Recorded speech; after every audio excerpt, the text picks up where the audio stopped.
Hello friends, সবাইকে good morning জানাই। আসলে আমার একটা ইন্টারভিউ আছে আজকে কর্ণজোড়া এক্সচেঞ্জ অফিসে, আর আমি কিন্তু অলরেডি রেডি হয়ে বসে আছি, অপেক্ষায় আছি বৃষ্টিটা কমবে।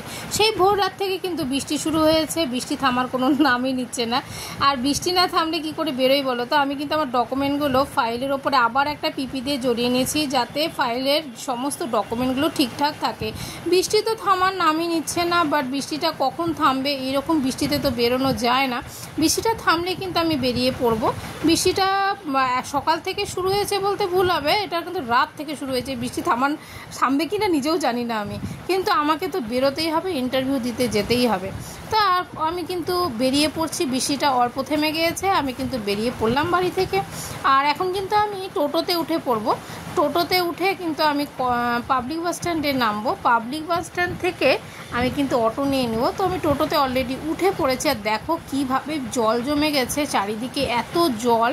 আর একটু বৃষ্টি হলে কিন্তু স্টেট গ্যারেজের ওইদিকে প্রচুর জল জমে যায়। বিদ্রি মোড় আর স্টেট গ্যারেজের ওই জায়গাটা খুবই জল জমে যায়, মানে এতটাই জল জমে কি বলবো। বিনগরের থেকেও মানে জল আসে এই গ্যারেজের সামনে, আর যাওয়াই যায় না। তো আমি কিন্তু কর্ণজোড়া যাওয়ার উদ্দেশ্যে পাবলিক বাস স্ট্যান্ডে পৌঁছে গেছি। ওখান থেকে কিন্তু আমি এখন অটো ধরে নিলাম। অটো করে কিন্তু আমি একদম মিন ভবনে ওখানে নেমে গেলাম। আমি কিন্তু কর্ণজোড়ায় যাইনি, আমি মিন ভবনে ওখানে নেমে গেছি।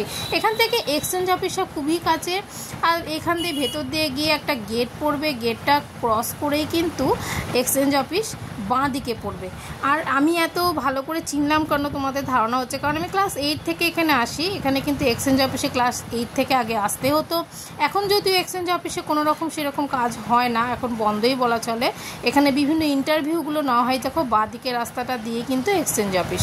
তো এখানে কিন্তু আমি MA পর্যন্ত এসেছি আমার ডকুমেন্টগুলো সাবমিট করার জন্য। তো এখানে আমার চেনা হয়ে গেছে। ইন্টারভিউ দিতে অনেকেই চলে এসেছে, আমিও কিন্তু বসে পড়লাম। আর অনেকেই প্রিপারেশান নিয়ে এসছে, আমি কিন্তু কোনো রকম প্রিপারেশান নিয়ে আসিনি। আমি জাস্ট চলে এসেছি, আগের দিন ফোন এসেছিলো তাই আমি চলে এসেছি। এদিকে ম্যাম ইন্টারভিউ নেওয়া শুরু করে দিল, একসাথে ইন্ট্রোডিউস করে দিল সবাইকে। এখন বাড়ি ফেরার পালা। আর ইন্টারভিউ মোটামুটি কিন্তু ভালোই হলো। আমি কিন্তু আবার অটোতে উঠে পড়লাম, আর অটো থেকে আবার কিন্তু টোটোতে উঠবো। এখানে যেতে যেতে মায়ের একটা মন্দির পড়লো। এই মন্দিরটা ভীষণ জাগ্রত। ওই মায়ের মন্দিরটা আমাকে ভীষণ টানে। আমি যেতে আসতে কতবার যে প্রণাম করি। আর এই মায়ের মন্দির কিন্তু ভীষণ জাগ্রত, অনেকেই কিন্তু এখানে এসে পুজো দেয়। আমি পূজা দেওয়ার সৌভাগ্যটা হয়নি, বাট আমার ইচ্ছে আছে মায়ের এই মন্দিরে একদিন না একদিন পুজো দিতে আসব। খুবই ভালো লাগে মায়ের মন্দিরটা আসলে, আর খুব টানে মায়ের মন্দির। আর পাশে কিন্তু একটা বাগান টাইপের করা, এখানে ভিতরে গিয়ে প্রচুর ছবি তোলা হলো, ভিডিও করা হলো। আর অ্যাকচুয়ালি ঘুরতে খুব ভালোবাসি।